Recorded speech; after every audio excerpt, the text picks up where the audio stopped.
Wildcats fans rejoice, Ben Henshall is returning back to the Perth Wildcats this season. After it was looking like that Ben Henshall was going to try and go to college, it looks like that hasn't panned out, and now he will be set to return to the Wildcats on a 2-year deal. So this is really good news for the Wildcats fans. Like, this is a team that looked like they were so lost and everything was just falling apart for them a few weeks ago. Now signing JLA, now bringing back Ben Henshall. Now all you need is that starting point guard, like that import point guard, that final roster spot that you guys need to fill. I don't think I need to go too much into the roster right now like I did it for the JLA. The only big difference is you got Ben Henshall, now you've got a proper secondary ball handler.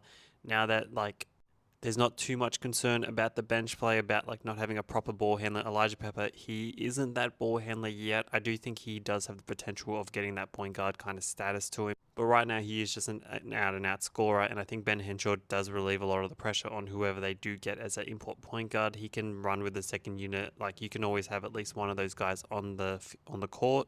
And this also just adds a more scoring punch to the Wildcats right now, because you know what JLA can do, you know what Dylan Windler can do, you know what Christian Doolittle do.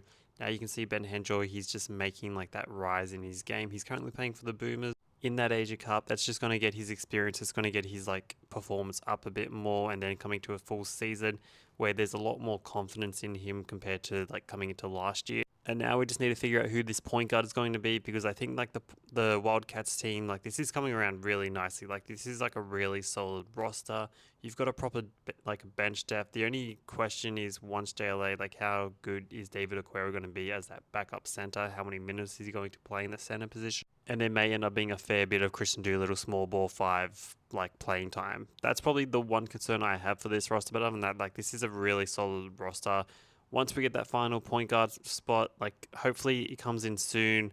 I mentioned this before, but the NBL Blitz is at the end of the month, so not long now, and hopefully they have a full roster. I think this is definitely going to be a top 4 roster at this point. Don't know if it cracks the Adelaide and Sydney top 2 ranking yet. Let's see who they get that as that final point guard, but hopefully it's worth that $1,500 season part, the membership you guys have to pay. I'm so sorry, Perth fans. I saw that. That's insane. I feel so bad for your wallets right now.